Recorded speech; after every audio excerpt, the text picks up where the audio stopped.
Good morning, and welcome to a wonderfully clear sunrise safari. It's been a crisp, cold morning, and we're out on live safari in Djuma and Arathusa game reserves in the Sabi Sands in the Greater Kruger National Park area of South Africa. Not only are we live, but we are also interactive, so you can send through your questions on #SafariLive on Twitter, or you can email through to questions@WildEarth.tv. For those of you who don't know us, my name is Jamie, and I have Jean-Dre on camera with me this morning. Brent is out on Rusty with Dave on camera, and together we will be perusing the wilds of Africa to find wonderful things to show you. Now, speaking of wonderful things to show you, sometimes the show doesn't always end the way that, or when we say it's going to end. Last night, we'd finished off the show, we'd closed down, and we were driving back home, VM and myself, and we spotted a very unusual animal to see on live safaris. It has been seen a couple of times before. Nevertheless, it was the first for me, and you can hear absolute excitement in my voice if you watch a replay of the clip. And luckily, we have a clip prepared for you, so you can have a look at what we went live with last night after the sunset safari. Have a look. Guys, for those of you who are watching, how awesome is this? My first live serval sighting. The spots disappearing off behind into the trees. This is so epic. Look at its long ears. A medium-sized cheetah-like cat. We've just been speaking with Brent about all the different cats you could see out here, and we've stumbled across a really relaxed individual. Let's try and sneak a little bit closer. Oh, I'm so excited. Wait, hold on. It might move out into the open. It's foraging, it's hunting. And I cannot believe it hasn't run away from us. This is about this, or just larger than your domestic cats, a little bit larger. There it goes. The slightly shorter tail, shorter than a cheetah or a leopard or another one of the big cats. This is such an exciting sighting. Isn't that the most beautiful, graceful creature you have ever seen?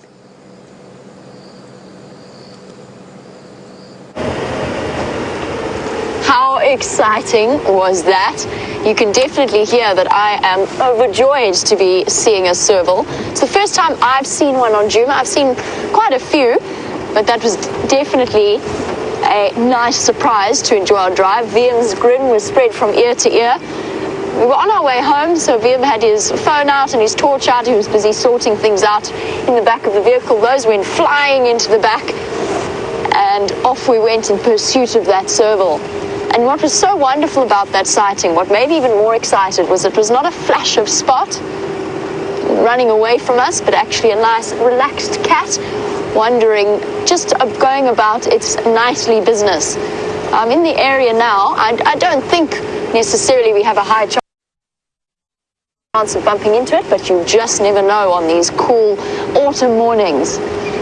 On this cool autumn evening, we were also following up on alarm calls yesterday evening that Steph had heard, and we discovered, to our surprise, that Mvula was seen walking down Vuyatela main access after we'd closed the show at about 9 o'clock last night. So I know that Brent has been on the lookout for him, so let's pop over to him so that he can say good morning and tell you all about his search.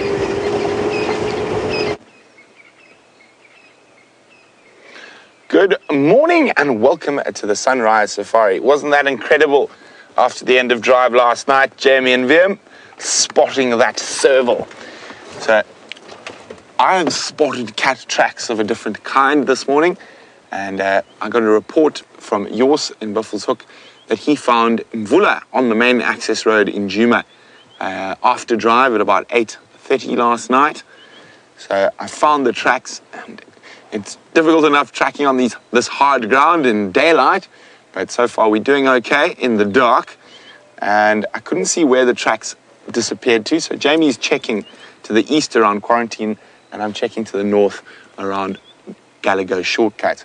And we had some excited hyena calls in this area a bit earlier. That could be just hyenas.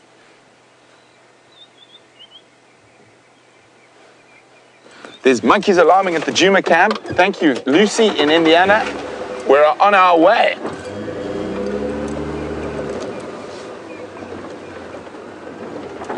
So, come on, leopards. Wouldn't it be fantastic to get a leopard in the sunrise? It would make me very excited. Spotlight, check. Cameraman, I've got one today. I haven't left it behind. And you can see that magnificent color up ahead. And I've got a feeling this morning is going to be one of those really special mornings.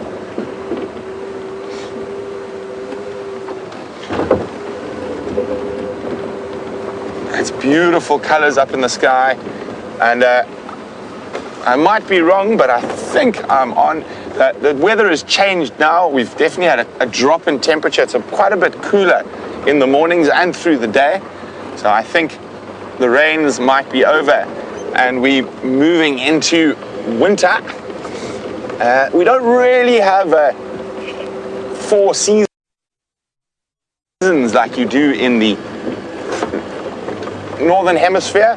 We've pretty much got 2 seasons out here. We've got hot and cold, well, what we consider cold, and we've got wet and dry, even though this wet season has been a particularly dry one. So even though we've had this late rain, it's still, I don't think, enough to carry a lot of the animals through the long dry season. So if I'm correct, we're probably not going to get any more heavy rain. We might get the odd drizzle and cloudy day with the cold fronts, but nothing big. And the next time we're probably going to be seeing rain will be in November. So let's go have a look at that magnificent sunrise with Jamie. I mentioned that it has a beautiful, crisp, clear morning, and it has provided us with the most spectacular sunset. And while you look at that, Brent just wants to chat to me on the Game Drive channel. Standing by.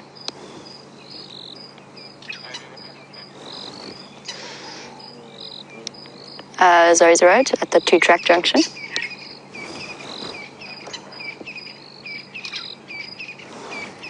Is there anywhere you want me specifically to check?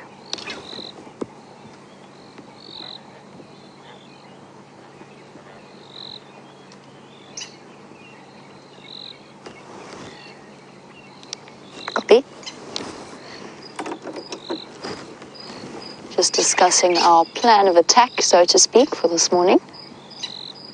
I'm going to do a quick circuit to help Brent out, and then I'm going to move further to the north to see if the wild dogs decide to come further south again.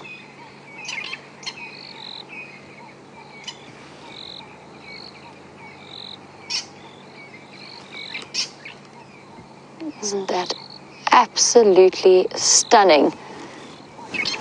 There's always that excitement first thing in the morning, being out in the bush as the light is coming up, wondering what mysteries have unfolded themselves during the evening. And of course, knowing that a lot of exciting creatures are moving about at night. Michelle has just commented on our serval sighting, saying that the serval looks like a cross between a bobcat and a leopard.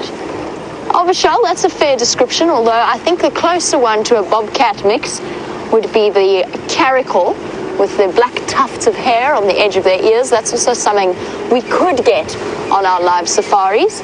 I'm sure that we could manage to, at some point, do that for you. You just have to keep watching. The longer we're out here, the more hours we spend, the more likely such sightings would be. Now, for me, a serval is like a cross between a cheetah and a domestic cat almost.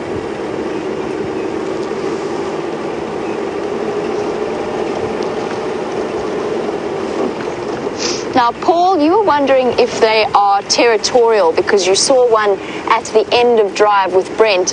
Paul, as far as I know, that was a civet that was seen with Brent, which, yes, is a territorial beast and walks very set, regular pathways.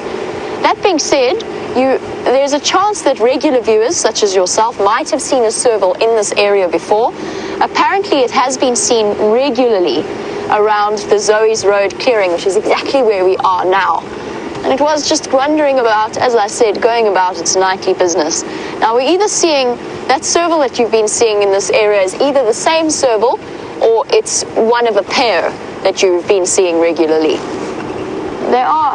They do move about and they do have set little territories that they utilize. Now, a serval, of course, famed for its incredible jumping ability. Isn't it a beautiful morning?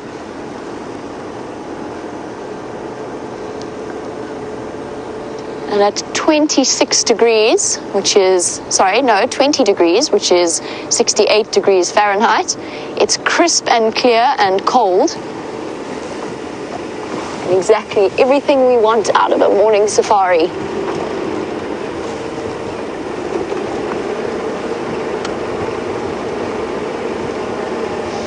Alrighty, well, Brent has arrived to follow up on those alarm calls, and at the moment he's got another beautiful view of the sunrise, so let's hop on the back of his vehicle. So we rushed down here. It seems the monkeys have stopped, so we're just keeping quiet and trying to hear if there's anything else. Hardy-dar ibis. Crested francolin, red-billed buffalo weaver in the tree next to us.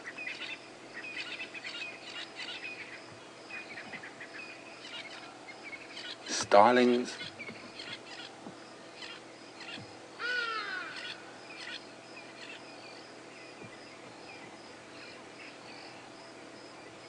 Babblers.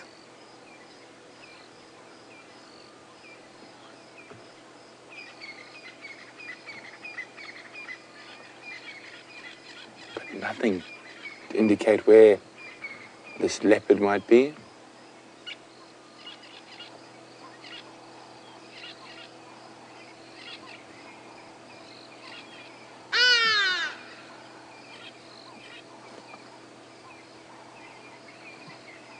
But it is a spectacular morning.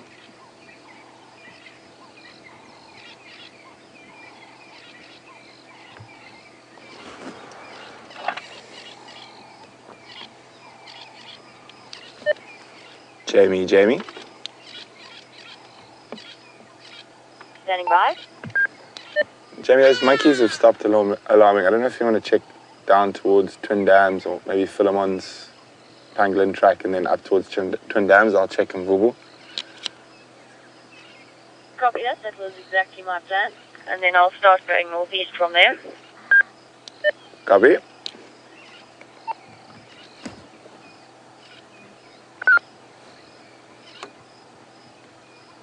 Okay, so we can't hear anything. Let's move on.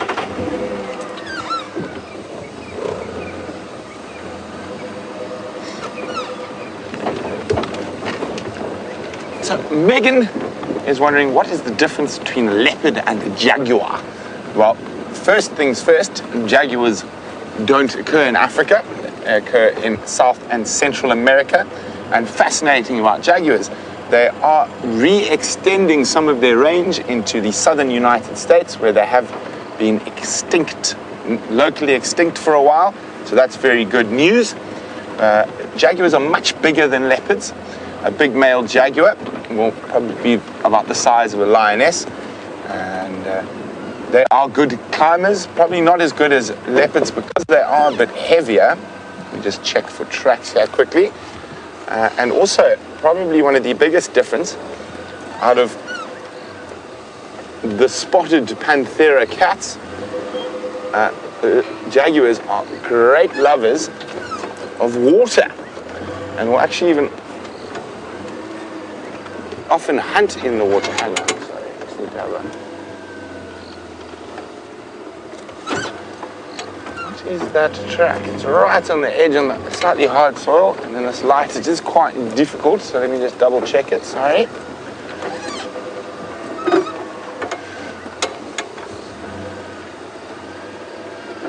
So the reason I hold the spotlight low is to try throw a shadow so I can see the actual shape of the track. It's just a hyena track on the hard edge.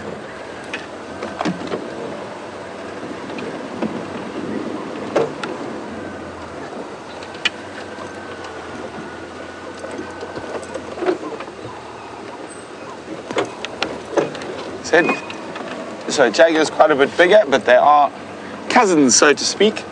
They belong to the family Panthera, and the animals that belong to the family Panthera are able to roar, and they are able to do this by a modified bone in their throats. It is called the hyoid apparatus, and in small cats that bone is solid. It's ossified, it's a solid bone, and in the Panthera cats, it is cartilaginous, it's elastic, and the vibration of that bone is what causes them to be able to roar. So, members of the Panthera family: lion, leopard, jaguar, and tiger. So there we go, looking back towards the lodge, can't see anything there.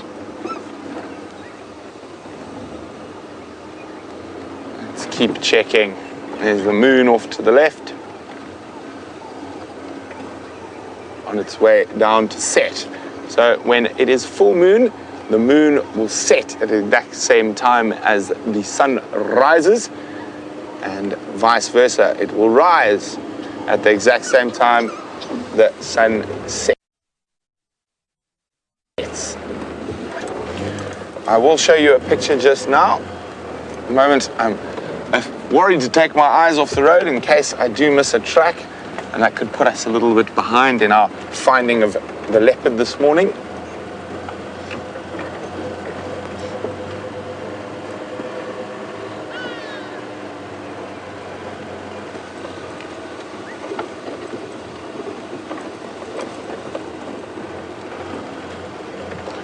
So while we check to the north in front of the WildEarthTV camp, let's jump on with Jamie for an update.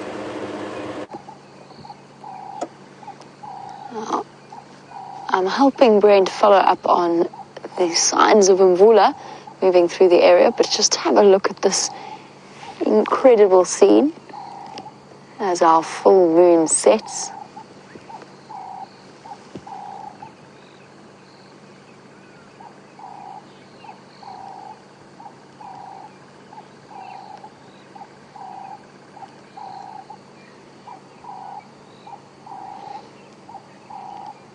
Although you can't smell it, the bush finally has that summer smell that I always associate it with.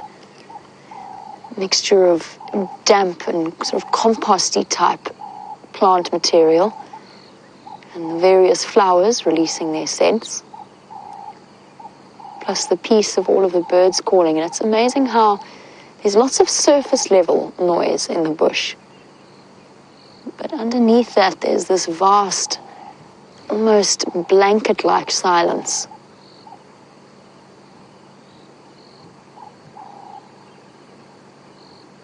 One of my favorite things about being out here.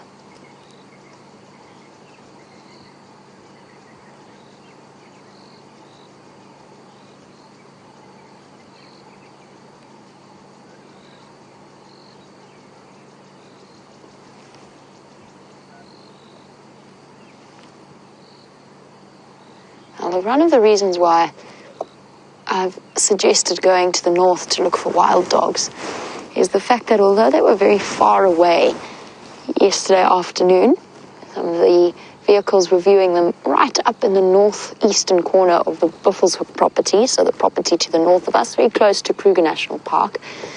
The reason that I'm suggesting going that way is because full moon nights are a little bit different from other nights out here in the bush. So on a full moon night, there's plenty of ambient light, and it means that for animals like cheetah and wild dog, they can actually move about far more than they would usually at other times of the month. So there's the chance that the wild dogs have started moving back across in our direction. And it's that wonderful time when diurnal and nocturnal animals start to mix, and you can have the possibility of seeing all of them around. And just to go back to our serval sighting, Romy, good morning, welcome to the Sunrise Safari. You were wondering, where do servals hide during the day, and what do they eat? And the answer to that, Romy, is they generally hide up around perfectly thick drainage line systems. Now, we hardly ever encounter them when we're tracking on foot. This would be a lovely hiding place for a serval. Somewhere down in the depths of a drainage line, in a rock crevice, or indeed just finding a nice spot underneath a guarri bush to hide out for the day. That being said, they do also move about during the day at certain times, and they will hunt during the day, so they're not totally nocturnal, just in the same way leopards are not totally nocturnal. They are opportunists, and they're going to head out and they're going to catch things like birds, frogs, rodents. Their speciality is this immensely powerful upward jump straight vertically into the air, many times their height, and I'm sure you would be able to find some clips of that on YouTube, launching themselves into the air to catch flying francolin or guinea fowl or anything like that. And chances of them catching something like a monkey is maybe a bit slimmer. They're not really, although they can climb trees, they're not really tree climbing cats. Not quite to the same degree that something like a caracal might be.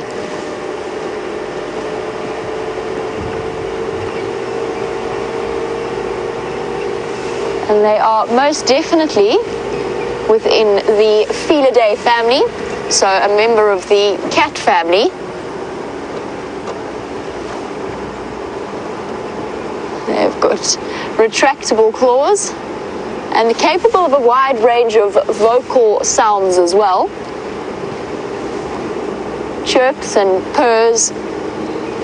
They're not classified as Panthera though, so they're not a roaring cat, which makes sense when you see them. I mean, to give you a sense of scale, I think I mentioned in that clip that they are about twice the size of your average domestic cat. It depends, of course, on the breed of cat, but shoulder height, about yay big. That short tail tells us immediately that they are not a cat, that first of all, they're not a cat that climbs trees. It's not an instrument of balance. And they're not a cheetah that runs or sprints, is capable of sprinting and turning sharp corners very quickly. You can see a lot about a serval from the way in which they're structured. But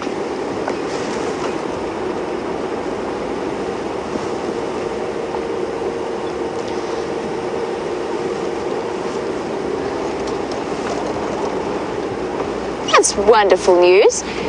Megan's been watching for a week. First of all, Megan wanted to know about servals. Do they den in trees or on the ground? Where do they sleep? Megan, I've only ever found servals sleeping on the ground before. I have never seen them sleeping in a tree. Proportionately, they've got quite long legs compared to their body size. They're not as comfortable in lying up in a tree in the same way that a leopard might be.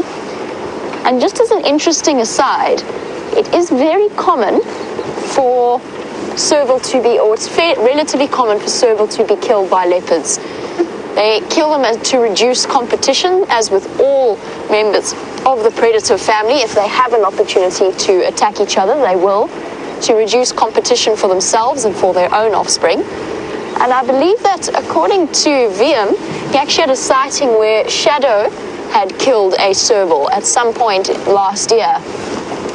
That does sometimes occur. They don't quite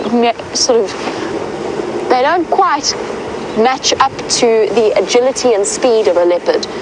But those long legs are not really built for tree climbing in the same way cheetahs' long legs are not built for tree climbing. Cheetahs don't often, they can climb trees, but they're certainly not geared for it in the same way a leopard has that tremendous agility in moving about the branches and boughs of the larger tree species. Now, so far the only tracks I've seen is an elephant that I am reverse tracking and several large hyenas wandering through, so at least we know which way Mvula didn't go last night. Let's find out if Brent is having any more success than I am. So no fresh tracks yet, just those initial ones we saw up on Vuyatela Access, and the monkeys aren't alarming anymore, so I think I'm going to head back to where I was and keep with my original plan.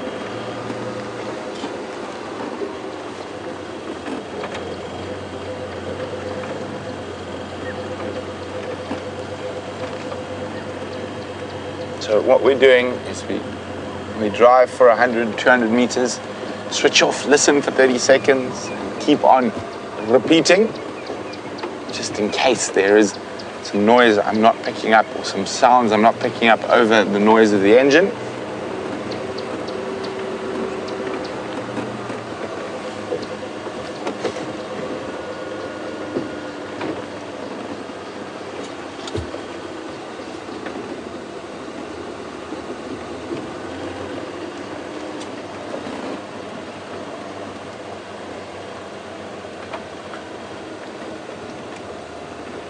So Mia is planning a safari, it sounds like, and Mia would like to know, what do I recommend? A self-drive through Kruger or spending some time at a private lodge? Well, Mia, if you can afford it, the best way to see the animals is to go to a private lodge. You have guides and trackers who are able to find those animals for you. And you will still see animals in Kruger, but you might not see them, and you're definitely not going to see them as close. So one of the biggest benefits about being in a private lodge in a private area is the fact that you can off-road and you can night drive. So you cannot off-road anywhere in Kruger, and night drives are conducted in Kruger, but along the main roads, and you will have multiple spotlights in the vehicle, and the guests get to shine them, and this is a wonderful experience, yes.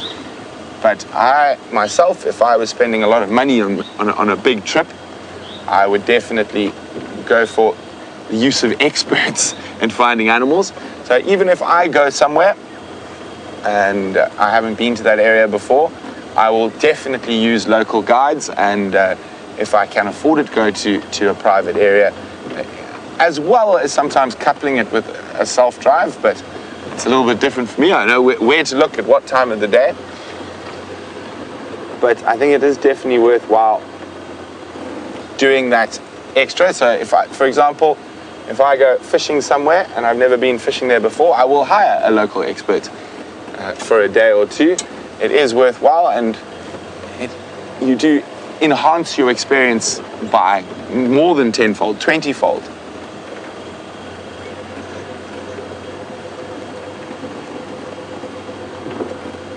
Also, it depends on what time of the year you want to go. For me, the best time, although it is beautiful when it's green, and the animals are always here, one must remember that, but it is a little bit more difficult to find them when it's green and lush. My personal best time of the year to be on safari, if I'm conducting private safaris, which I don't do too much of anymore, is I would always recommend the end of October, beginning of November in southern Africa. This is the end of the dry season, so there's not much grass around, there's not much water around, so the animals are more concentrated. Also, you can see much further into the bush, making it much easier to find a lot of the interesting species. But of course, if you're a birder, then the green season that we're in now is the best, because you've got all the migrants, lots of little fruiting trees. So the birding is better when it's green, but the big game viewing is better when it's dry.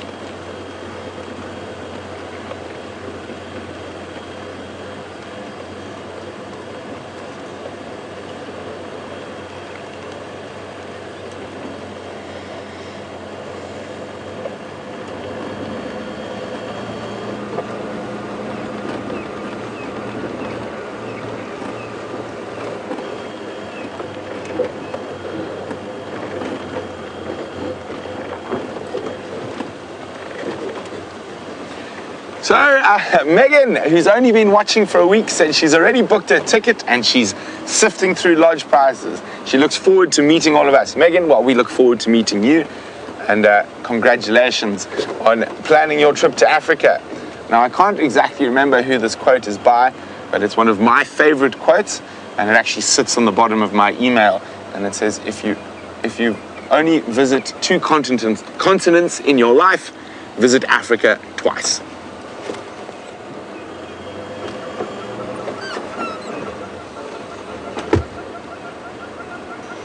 Okay, so we have checked this area, but we checked it in the dark, so I'm still going to check it again, but then I'm going to make my way through to the northern boundary.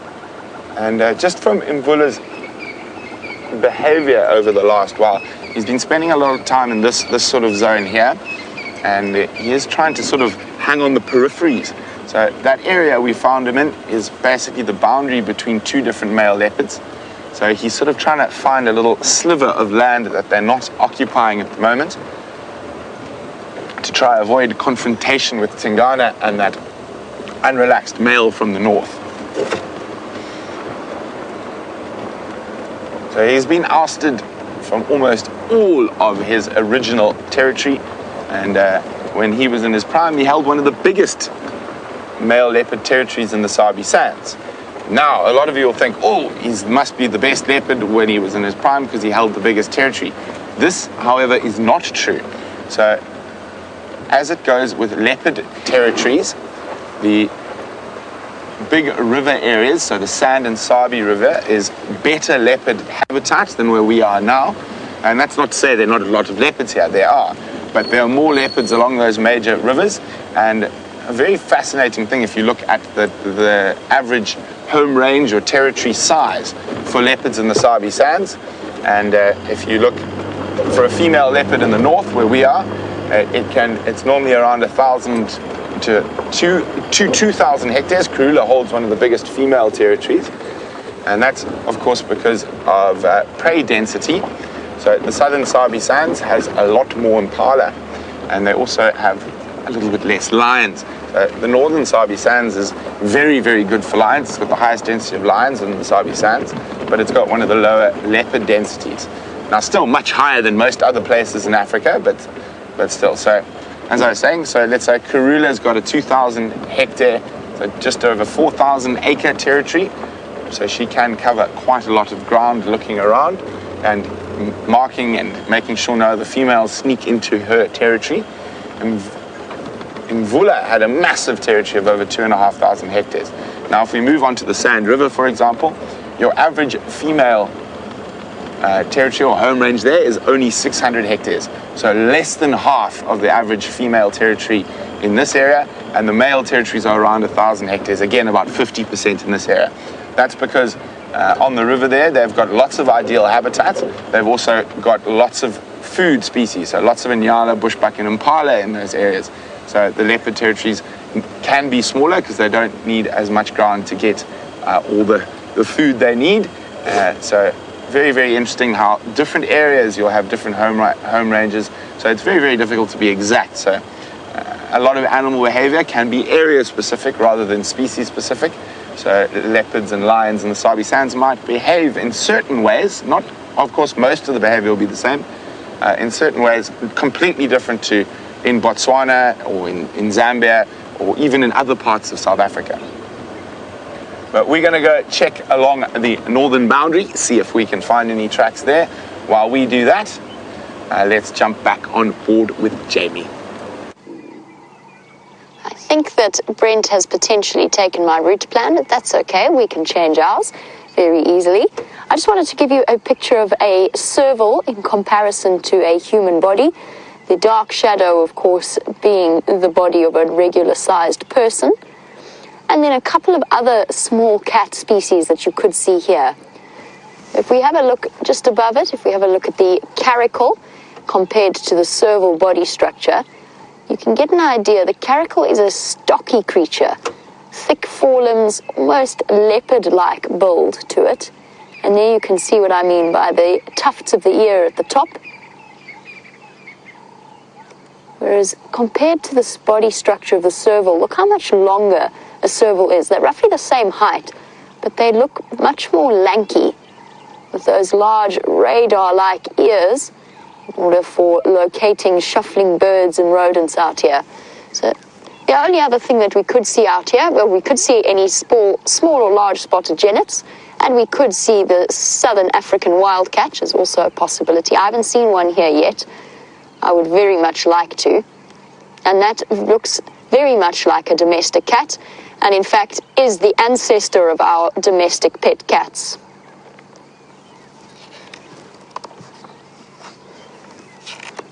Here we go. Here's an actual picture of a serval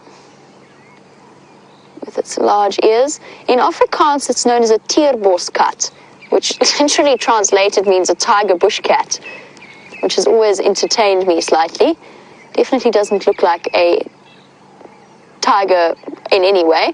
You can see the short tail, long legs. We had a little bit of confusion where it comes to the civet, but before I do that, Matthew wanted a picture of our striped polecat, and we got somewhat distracted last night. We were talking about skunks and their relatives in Africa. This is what a striped polecat looks like, Matthew. Now, they can use a vile, to quote this book directly, a vile-smelling secretion of their anal glands as defense against predators. They're very similar to what a skunk can do, but they can't quite spray it in the way that a skunk can do as well. So it's not quite the same excretory explosion, but nevertheless is certainly a very similar approach to their defensiveness. And I just wanted to find, I had the page a moment ago. Where did I put it? Where have I hidden it from myself? Ah, there we go. This is the civet that Brent saw the night before we saw that serval. So 2 nights ago. This is a civet. It's much stockier and smaller than a serval and is not in fact a true cat, but closer to a mixture between a badger and a mongoose and a cat, all thrown together. Puts it in the family Viveridae, so more related to genets than to anything else. Also, all of those animals, from the striped polecats to the mongoose to the civet and across to the genets, all have those anal glands and are capable of excreting quite a smelly paste from them. Now, Paul, you were asking about the civet. The civet, to me, is an animal that I've seen a bit more often than I have a serval. And in fact, there used to be one that lived in the camp where I was living. Now, when I brought my dog to the bush, she was 7 weeks old and about that big. So coming through. It's not a fenced camp where she lives at the moment, and she's quite happy to move about with the different animals. But the civet was an interesting one because the civet really liked her dog food. And we've got the most amazing pictures of her growing up slowly but surely, watching the civet eat out of her dog food bowl with a really perplexed expression on her face, until all of a sudden she realized, actually, I'm the same size as this thing, and decided what would be a really good idea would be to try and scare it away from her dog food, which she duly did. And the civet ran about 20 meters into the bush and then stopped, slammed on the brakes, turned around, fur up like this, and growled at her. I promise you, you have never seen a dog turn tail so fast in your life. She came running back to hide behind me. And after that, it took us a while. She did go through a stage where she still wanted to chase the civet, and it was a battle of wills for a long time, until it got to the point where she was actually much larger than the civet. She's quite a big dog.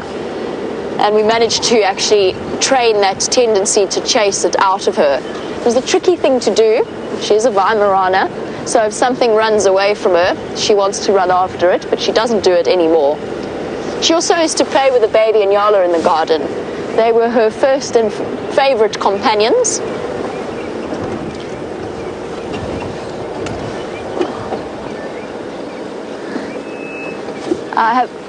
She does live with my friend. It doesn't seem as though she still plays with the Inyala. She's actually now got a much closer, much more related puppy dog friend.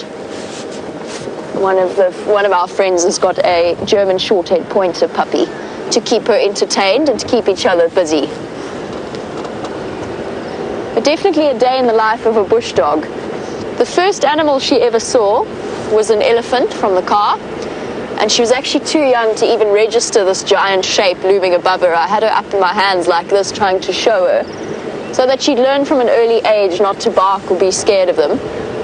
And she sort of blinked wearily at it, and then after it had moved off, I put her down next to the pile of elephant dung that he had deposited to teach her, or to give her an opportunity to smell it.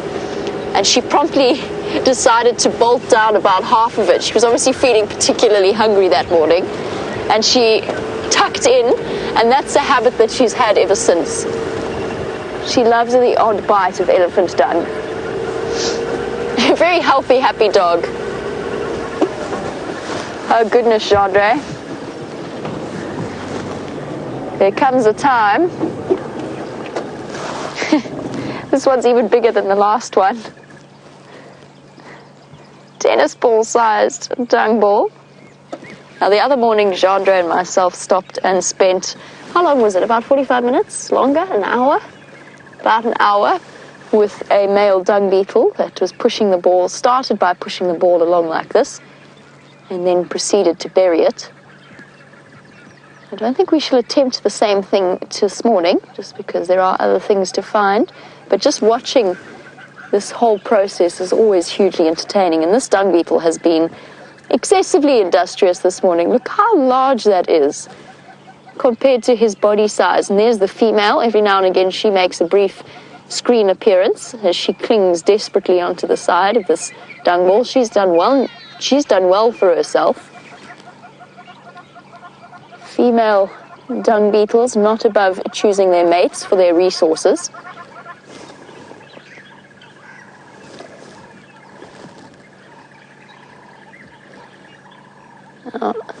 Connor, in final control, would like to know, where is he taking the dung beetle? Where does he go with it? And these are the existential questions that plague our morning conversation, and the answer is he's going to find somewhere appropriate to bury it. Somewhere with nice soft sand where he can dig underneath it and put it underground. Connor, how on earth they decide where they want to go, if they have a set destination in mind, or if they just keep pushing until they find somewhere they think appropriate, I really honestly don't know. It's a question that I've often asked myself. Where is he going? He's definitely going somewhere. Look, there he has to pop onto the top to have a look. Now he's decided he's maybe veering a little bit too far to the east and he wants to go further west. Unfortunately, there are obstacles that lie ahead. There is a bolster in the road, so an incline that presents no trouble to you or I, but nevertheless might be something tricky for this poor dung beetle. Their strength is astounding, but Connor, how they make that decision, I wish I could tell you. I think he's aiming for the side of the road. He's going to find that this area is a relatively hard soil type. It's quite sandy, quite grainy. It's not soft like the one we watched the other morning. But yet he does clearly have a destination in mind. Because every now and again he stands on the dung ball and looks which way he's going to go. Oh, he's done well though. He's missed the bolster. Here we go, up, have a quick look. Where am I? Disoriented. Okay, that's the way I want to go.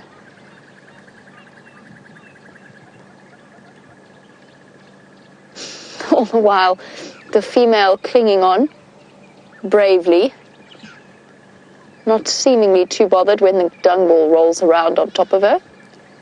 She's decided that he is her man and she's sticking with him, particularly since he has provided her with such a large dung ball in which to lay her eggs.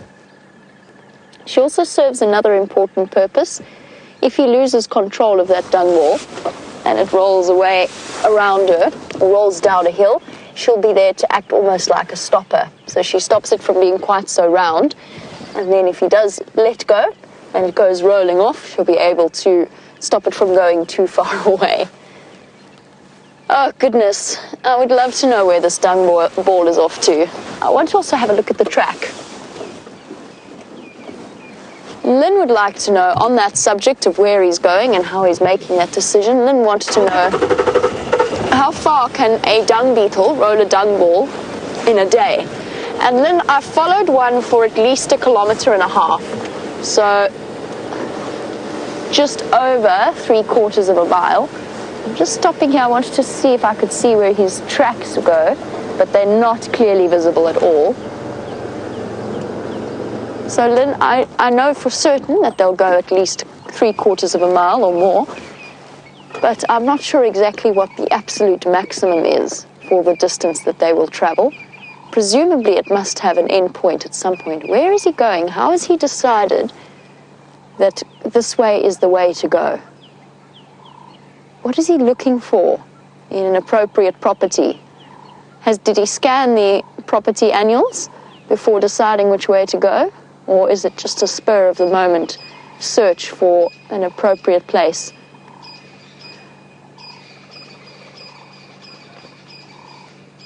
I'm not sure these are questions that actually have an answer to them. I know somebody fairly well whose father is probably the leading entomologist in South Africa and has spent a lot of time studying the movements of dung beetles. I think I'm going to get hold of him and ask him these questions because it's fascinating.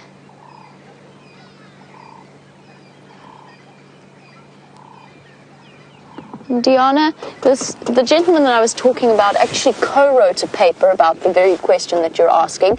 You're saying, do they navigate by the Milky Way? Because that's what you've heard. Now, this particular gentleman was actually awarded the Ig Nobel Prize for his research. The Ig Nobel Prize, of course, being a semi-serious prize, but just into branches of science and research that isn't necessarily what we would call, or what one would call, conventional. And it does seem as though there is very much a celestial, there's a celestial aspect to the navigation of dung beetles, whether it's the combination of the Milky Way or whether it is the moon. I'll have to double check and read that paper. I'm going to try and get hold of him and just ask whether he could give me a little bit more information on dung beetles, because he's definitely spent a considerable period of time, and actually a considerable period of time out here.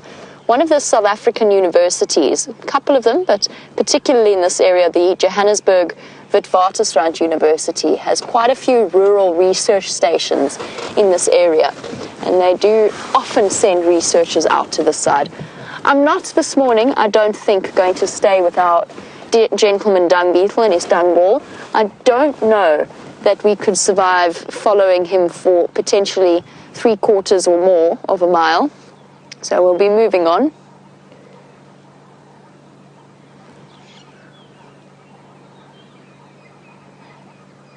I've said that he's been particularly industrious in the way in which he's rolled this ball.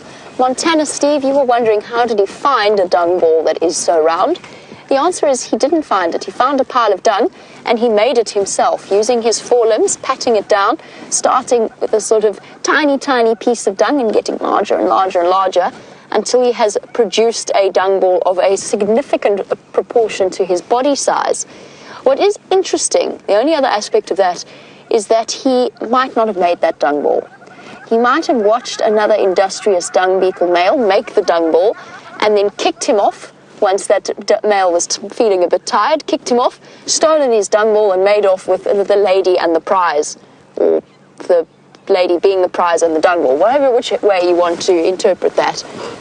He could have been a very industrious hard worker. He could also have been a very canny thief. We just don't know. He's on his way. I think he's found a nice soft wet patch of soil in which to dig. We're going to carry on and see what other wonders we can find you. In the meantime, let's find out how Brent's morning's going.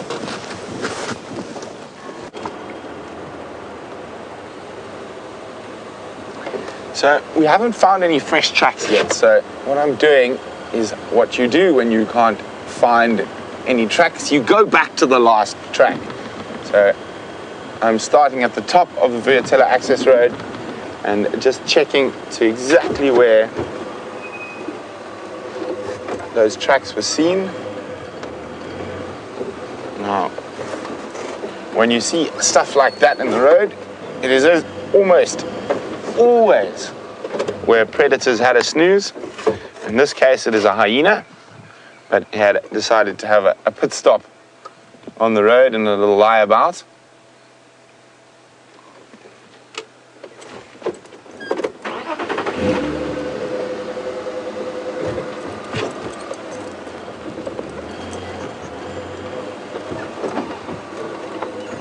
Now, with lions, it's obviously, they roll around a bit more, so it's generally quite spread out across the road. Leopard will make a very similar track to that where they've lain down. Of course, no hyena claws there, but it'll be leopard pads.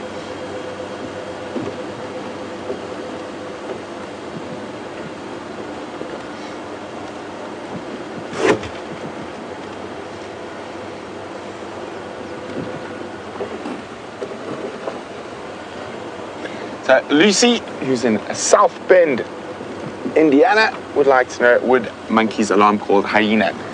Not generally, Lucy. Hyena are not really good at climbing trees. They can't really snack on them out there, so they don't normally alarm call at hyena. They might accidentally alarm call at a serval or something like that looks like a potential predator to them, even though it's not. Generally, those alarm calls will be reserved for the big cats and for... So I just thought I heard something. And for the big eagles like martial eagles and crowned eagles.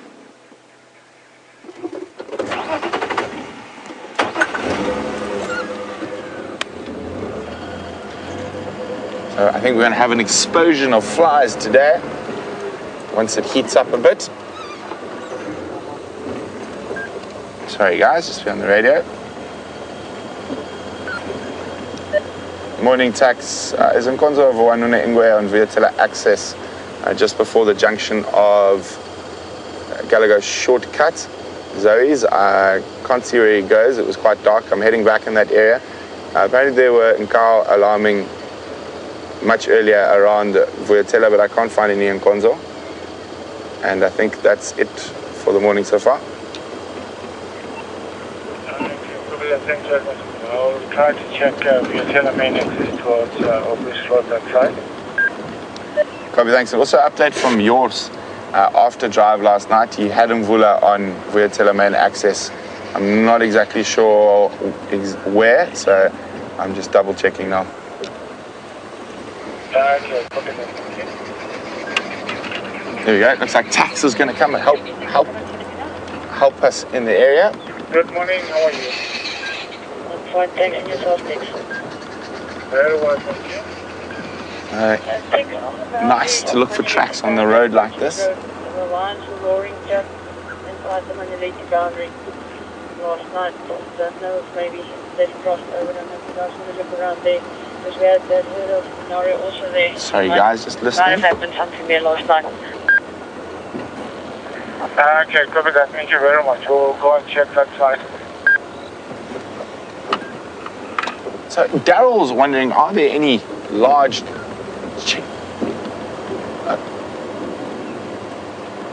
we will come back to that question now, but let's jump on to Jamie, who's got an avian predator. Well, this is such a beautiful scene. Our two beloved pale Wahlberg's eagles sitting, bonding and grooming each other. And in the next few weeks and the next few months, they will be bulking up for their journey back into North Africa.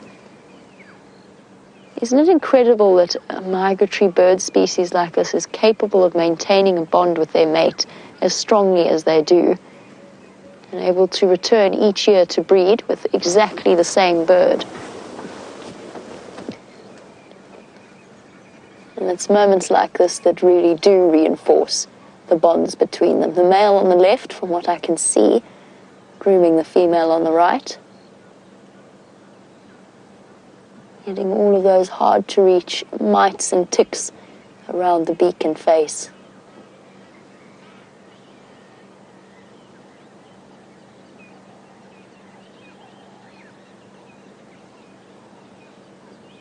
They really are truly attractive birds.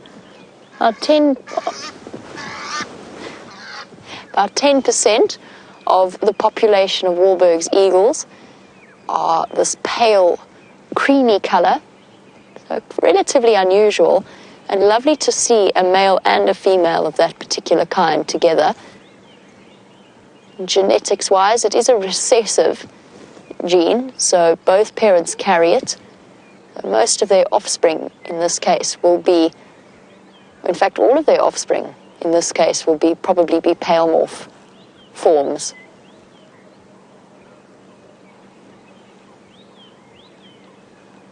She's now returning the favor. She's cleaning around his cheeks and around his eyes and neck.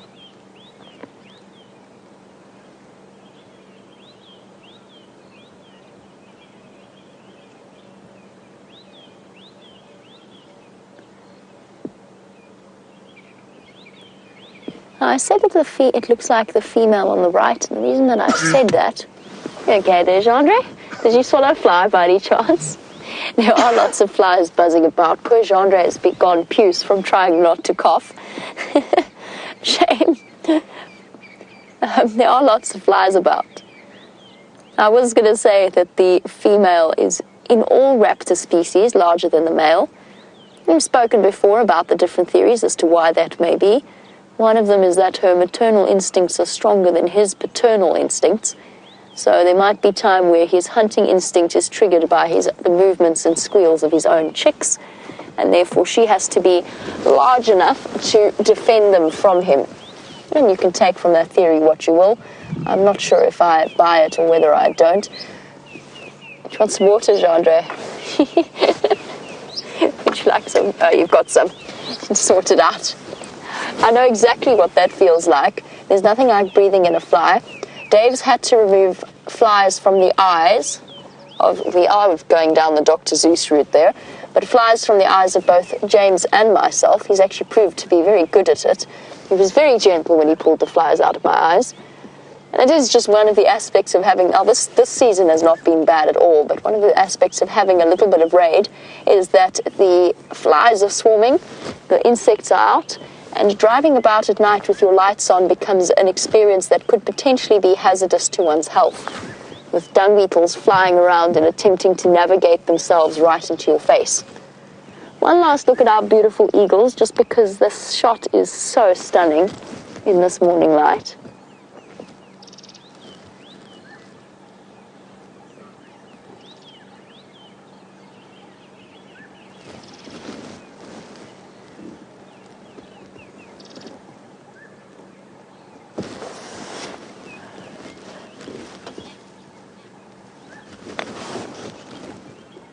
Now, the Wahlberg's eagle is a fairly common migratory bird, but Clayton was wondering, on a sort of larger spectrum, what is the most common bird to see in the Kruger Park?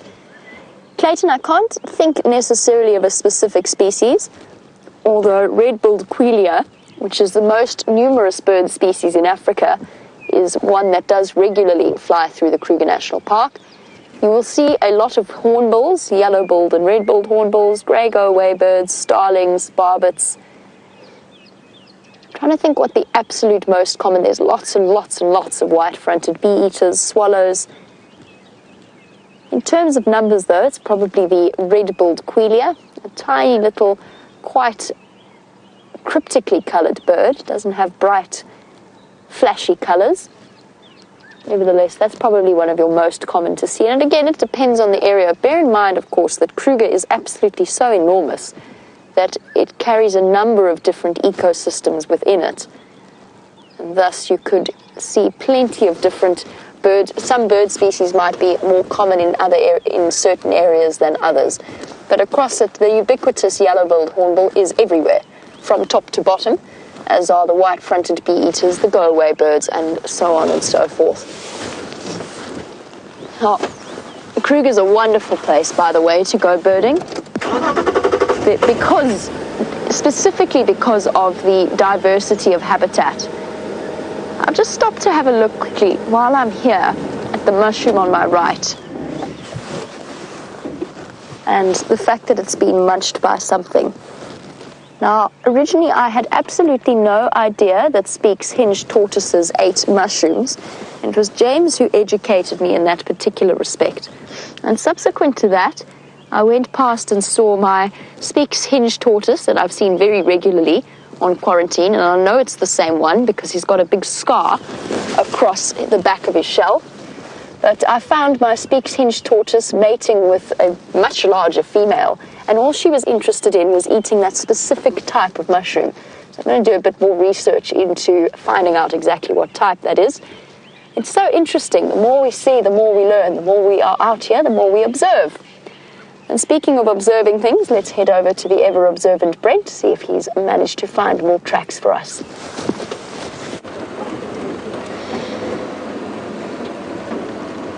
So we're back into the last area where we saw those tracks.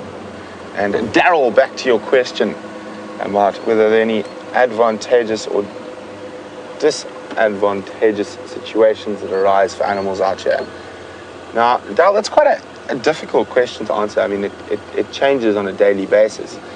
A zebra stepping into a hole could be advantageous for the zebra, but for the lions, but very disadvantageous for the zebra. So it all depends. Droughts, very good for the predators, specifically lion and hyena and leopard. Where there's heavy rains, lots of green grass is more advantageous for the prey species. They go into the dry season in a lot better condition. This year is going to be quite interesting. I think this year is going to definitely be a predator year. Even though we have had this late rain and the dams have some water in them, it's not nearly as much as we would normally have at this time of the year. So I think it's going to be a tough dry season for the herbivores.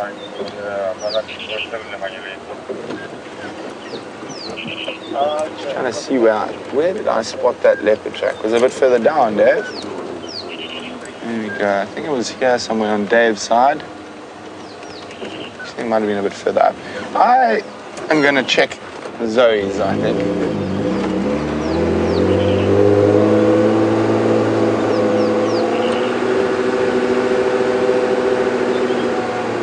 Could have been around here where we saw that track. Can you look there, Dave? It's on your side. Okay. No, there have been a few vehicles already this morning, but we did see them in this area.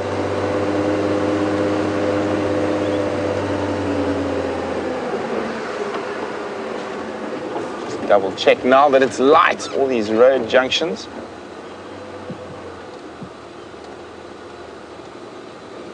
Just hyenas. I'm going to check for one last road junction. The problem is there's been a big herd of elephants through here overnight, which have covered up quite a few of the tracks.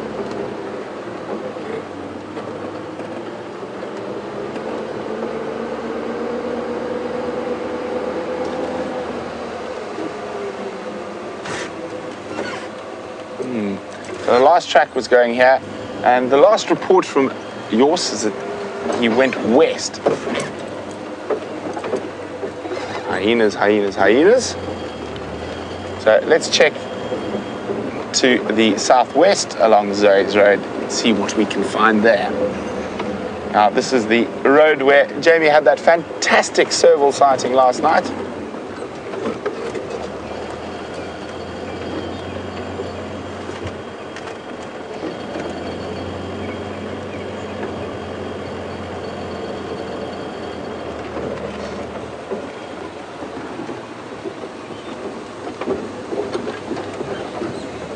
So Rolf in Michigan is wondering which cats have very distinctive markings on their back of their ears. Says their bobcats have very distinctive white markings. Well, Rolf, all our cats have very distinctive markings on the back of their ears, and depending on the species, they have different colors. Lions are black, leopard black, serval black, caracal also black. I think they're all black, to be honest. And the reason for this is it is a following mechanism for cubs, and will probably be exactly the same for the bobcats. Now, in a social cat, the only social cat, which is lions, they have a slightly more impressive role, and there's quite an interesting study being conducted by the University of Miami at the moment, and a couple of friends of mine are doing that study on visible cues during hunts in social predators, specifically lions and wild dogs. And watching, I believe after watching lions as long as I have, that the other lions are watching during the hunt, so they're having non-verbal communication, and I think a lot of it's to do with the black tip of the tail and also the movement of the ears. And so with lions, I do believe the ears play quite an important part in the hunt. It'll be very interesting to see when that study is going to be done. It'll still be a couple of years before they've gathered all the information.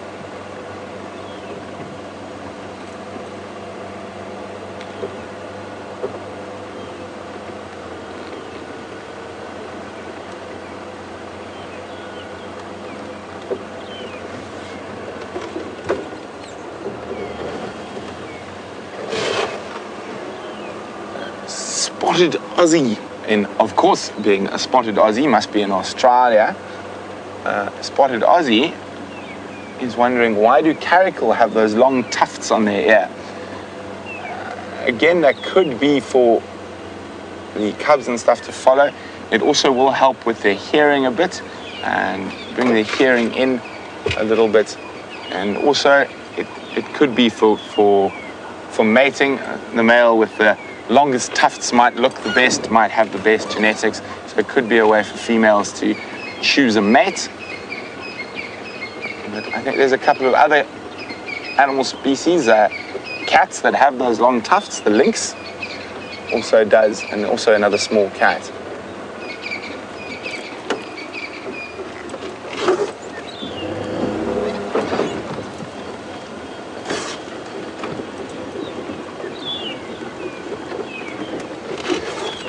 So no sign of tracks yet. So, oh yeah, hang on. As I said that, it's a hyena track.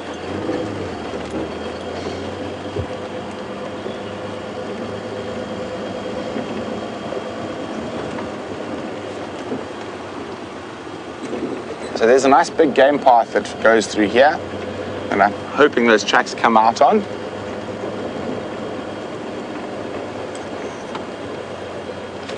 Shell in New Jersey saying, you don't get any lynx there, right? Or have I lost my mind?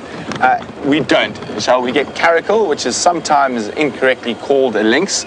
It is one of the common names, well, not incorrectly called, but a little bit confusing. Caracal is sometimes called a lynx. Hello, old men. Some old buffalo bulls. Oh, a bit jumpy this morning. Oh, there's another one sleeping behind the bush right next to the road. Hello, big boy. Yes, you're very scary. Fight that branch. There we go. Retired gentleman. Oh, you see all those flies buzz off him. So these guys, definitely now that it's a bit cooler, they will spend their days around pans, but in the evenings they'll move up onto the crests like this. It's slightly warmer higher here because of course warm air rises, so they can stay warmer for a little bit longer.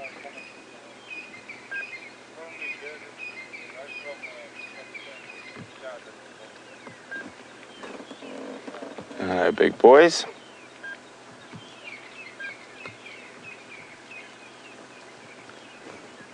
And so it's very obvious that if these guys, I'm pretty sure these guys have been sleeping here since probably about 7:30 last night, or even maybe a bit earlier. So if the leopard had come this way, he would have avoided these cantankerous old buffalo. Bye-bye, big boys.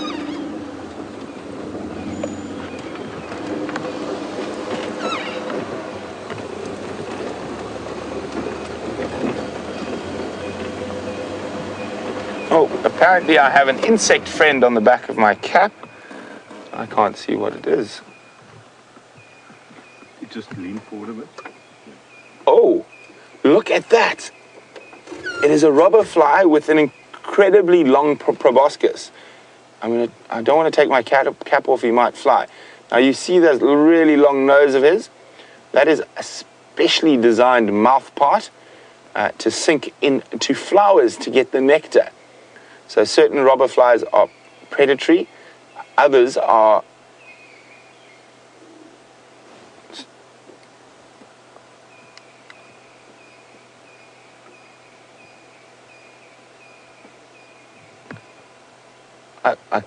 apparently Steph, who's watching Final Control, says it's a bee fly. So look at that, isn't that incredible? I'm gonna, now that you've had a good look, I'm gonna try to take them off so I can have a proper look. Oh, darn it, I was gonna try to pot him on the dash, but he's disappeared. So that long mouth part that you saw there, the proboscis, was especially designed to sink into or get into flowers to extract nectar. Well, here we go. Wildlife's coming to me. Now, hopefully the leopards will do the same.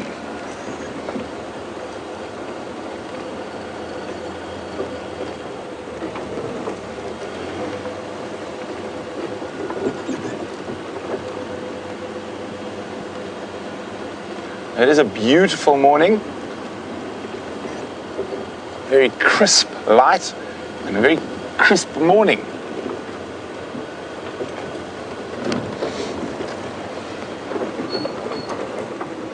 So while we continue to check for the elusive leopard, let's jump on with Jamie and see what she's up to.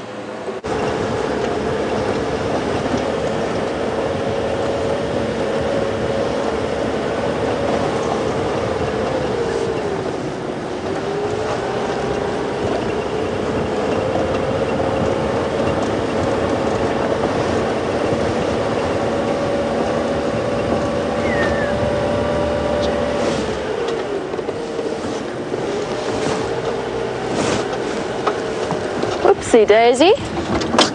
Seems as though I've managed to unplug myself somewhere along the way. Jeandre has just been very busy trying to get buffalo thorn out of the way. Thank you, Jeandre, by the way, for that message. Getting caught out every now and again. Jeandre was trying to pull a buffalo thorn out of the road. I've been looking in the vehicle to see if I couldn't find a panga to help us out. And at the same time trying to listen to my Game Drive channel to hear if there's any updates on those wild dogs that we're heading across in this direction.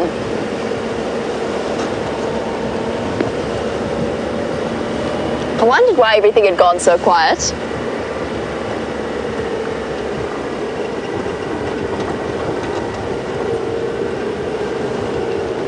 And Ellen, yes, going back to our lovely sighting of the Wahlberg's eagles, yes, they are indeed monogamous, and they're monogamous in a way that not all bird species are. So 90-odd% of birds are monogamous in the breeding season.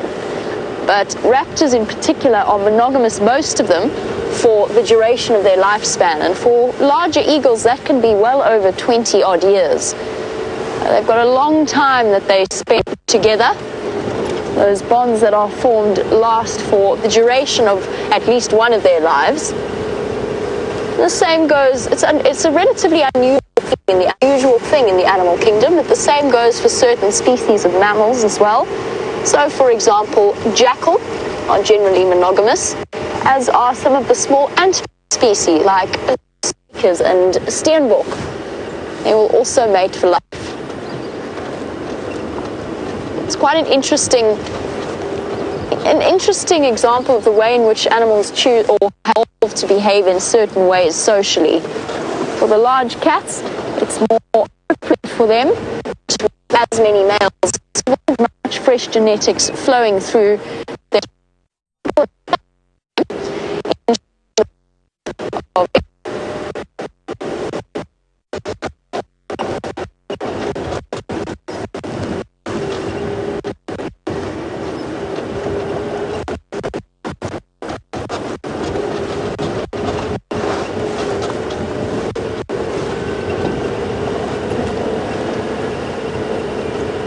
There we go. We went through a little bit of a dip there. Oh my goodness. This is one of the reasons why driving Hyena Road becomes an interesting thing. We've spoken about this particular puddle in the road before. It's the start of a pan. The animals are going to spend more and more time, or they would have if the rain was going to continue, more time wallowing there. And that essentially, unless it is blocked up unless management decides to put sort of big thorn trees or something in its way, that will essentially be the end of the road there as we know it. In the same way that that's happened around Mvubu Road. We stopped and we looked at where the elephants had spent a considerable amount of time wandering out. It seems as though, just looking at the tracks as we go past, as though the buffalo are responsible for that large muddy wallow. I know that Brent chatted a bit about the various leopard. This particular road seems to be Mvula and Djuma's one of their favorite haunts, which is why we're checking along here. Leopards have to be leading us on a merry dance over the last. And I just spotted one of our chatting about right at the back there now. Oh, running away. The common or the grey daker. Another one of our example of monogamous in that they live together in little territories that they fiercely defend against members of the same sex. So the males will defend males, females against females. That is because although they are monogamous, stick with the female with her offspring.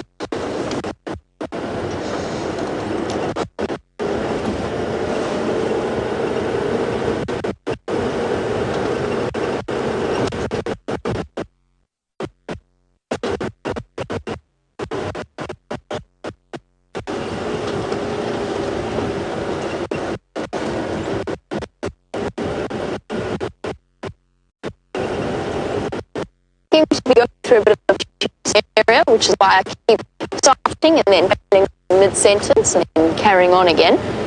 What I was chatting a bit about the Steenbok, although they're monogamous and that they live together for the duration of lives, that does not automatically mean they are compatible to their partner. Are we working? Let's go over to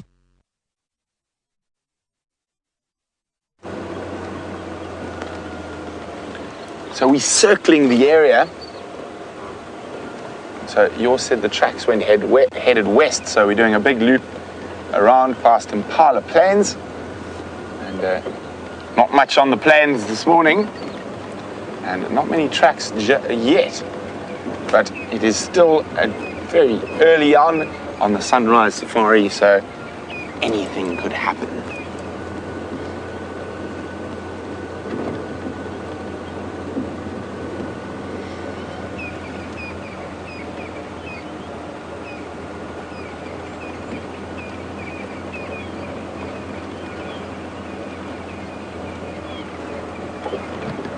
Very, very beautiful morning, and we're going very, very slowly, making sure we don't miss anything.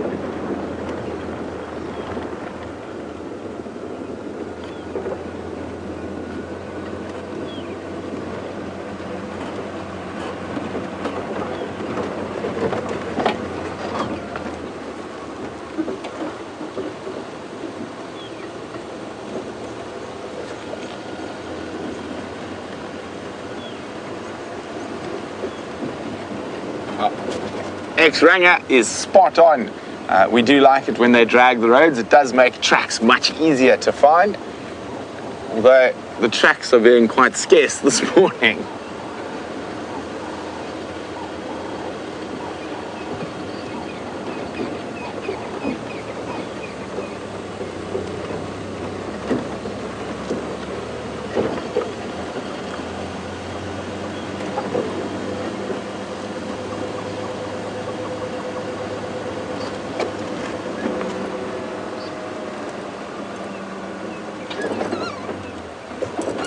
So well done to Lucy in Indiana, who's hit 200 on the Djuma live safari bird list. Well done, Lucy. And it was the little sparrowhawk or shikra that we saw on yesterday's sunrise safari that took her to 200. Well, it seems like the hyenas have walked every road in Djuma last night so far. every road I've been on, there's a fresh set of hyena tracks.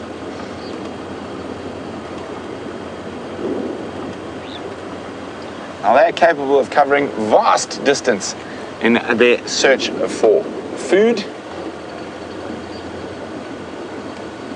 and their design enables them incredible stamina with that sloping back.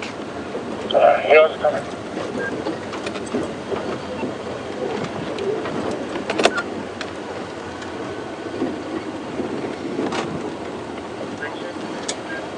So if I get no further luck with tracks in this area, I'm going to head off to the northeastern corner and really sniffing at fumes there, but probably about 3 kilometers from there on yesterday's sunset safari, the guys found wild dogs, and they were crossing to and from the Kruger National Park, but fingers crossed they decided to beetle back to the northwest, which would bring them onto Djuma.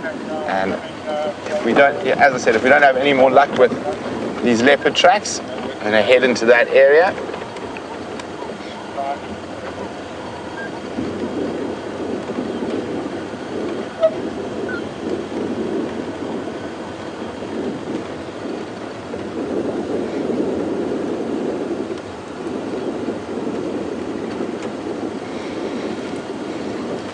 Megan's wondering, is a wild dog more comparable to a wolf or a coyote? Well, Megan, to be honest, I'm going to say neither. It's separated from the Canis, which wolf and coyote both belong to the dog family Canis, and it's its own family, which is lichen, which, strangely enough, in French means wolf, but it is or licon, but it is not. So they've actually got an extra toe, and they have slightly different dentition. So a wolf and a coyote will have very similar dentition to a domestic dog, whereas wild dogs have very different teeth, designed more for ripping. So very interesting, but they split from the other dogs probably over 1 million years ago. Now there obviously have been quite a few different versions of wild dogs on the evolutionary tree, and with only this one making it through. So they're about the size of a large domestic dog, but obviously a lot more finely built. They're not nearly as robust. So about the size of a large German Shepherd or Doberman, but they're not as big and as heavy as those dogs. And they have built for incredible stamina and speed. I mean, they can do up to 60 kilometers an hour for 4 or 5 kilometers. So incredible animals, and very exciting to watch.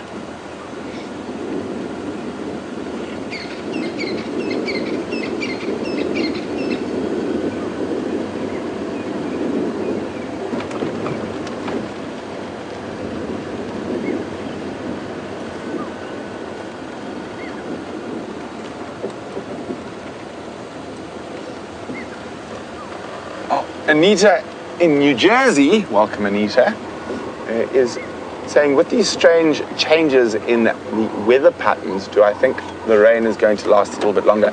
I don't, Anita. I actually, especially just feeling the air this morning, I could be completely wrong, but I think the rain is done till the end of the year. I think we've had about all the rain we're going to have in terms of major rain. We might get the odd drizzly morning, but I don't think we're going to get any more serious rain. And as in terms of strange weather patterns, well, there's only one constant in the history of the Earth, and that is change. So, the drought was quite bad, but the last time we had El Nino, it was very, very similar. It lasted towards the end of the rainy season. We got good rains at the end of the rainy season, with a huge lack of rains during our traditional good rain period. So not so much strange as different. And you've got to remember that weather patterns everywhere in the world work on cycles, and you have wet cycles and dry cycles, and we've had a very wet last 10 years. And I think we are going into a relatively dry in comparison next sort of 8 to 10 years. And that is normal, that wet and dry cycles. I'm not necessarily saying it's going to be drought for the next 10 years. I just don't think it's going to be as wet as it was the last 10 years.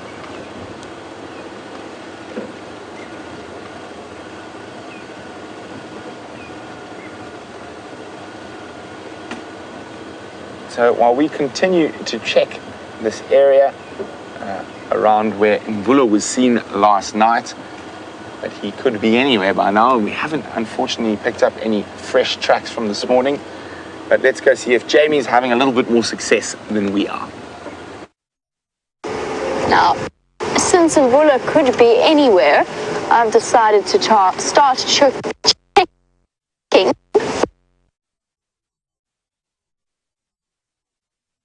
Plenty of fresh elephant activity here. He could well be in this vicinity, or they could well be in this vicinity.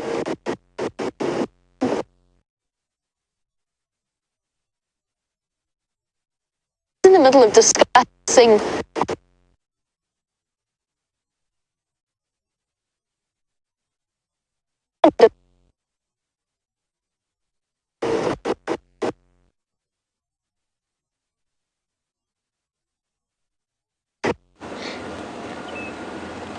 It seems like Jamie's got some gremlins, so you're back with us in the search for Mvula. Just going very slowly. The last tracks we saw were probably about 400 meters from us here. And I'm just going very slowly, trying to see if I can pick up on a track, crossing this little track that runs under the power lines.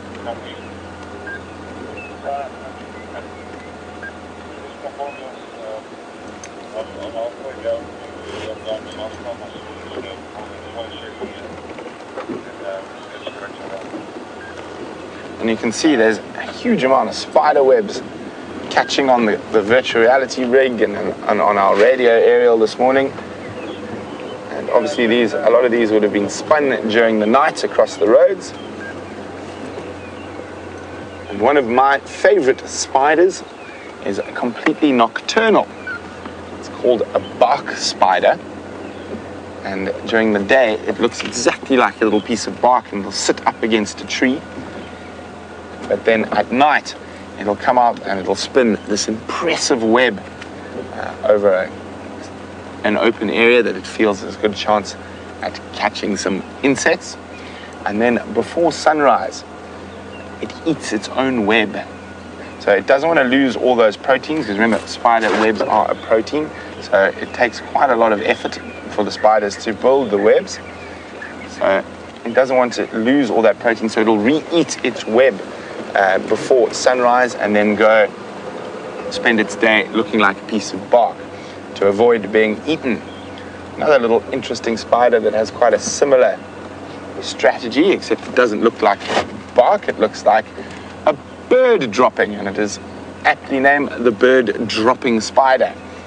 So a little white tip on it, it's got quite a conical back, and it'll sit on a branch and stuff and look like a bird dropping.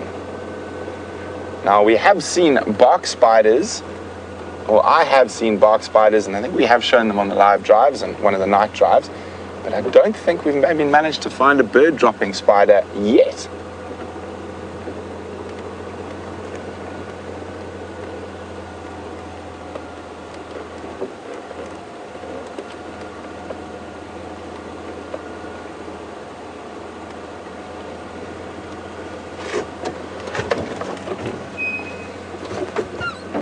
Daryl is wondering, are there any plants attracting bees at the moment? And yes, there are, Daryl, quite a few after a nice little bit of rain we had. And here is quite an interesting one. Well, this one doesn't have a bee, it's got a fly on it. I think it's one of these. Is the fly flown off? No, the one come out to get, there he is, there. So there we go, there's a fly species getting in that pollen. Now here we have, there's a couple of flies there. And you can see the fly in the front one actually collecting pollen there.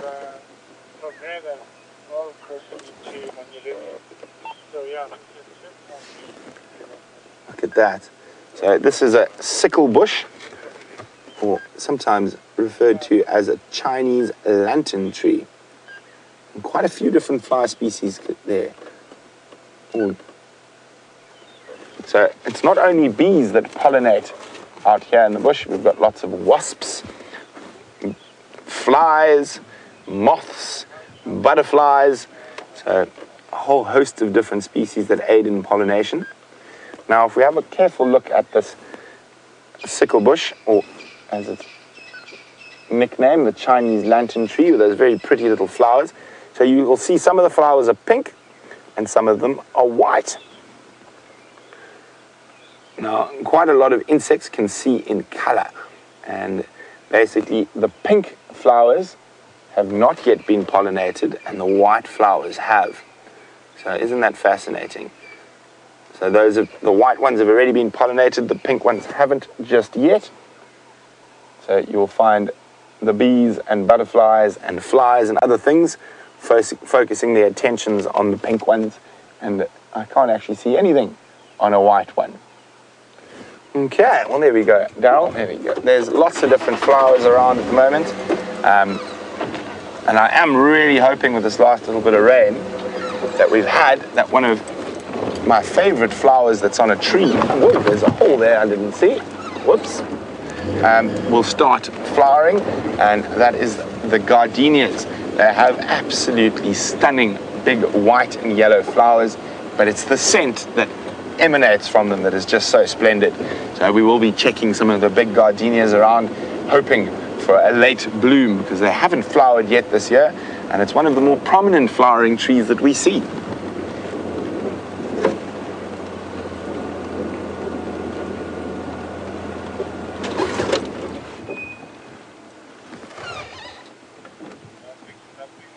I thought for a second I heard a monkey alarm call.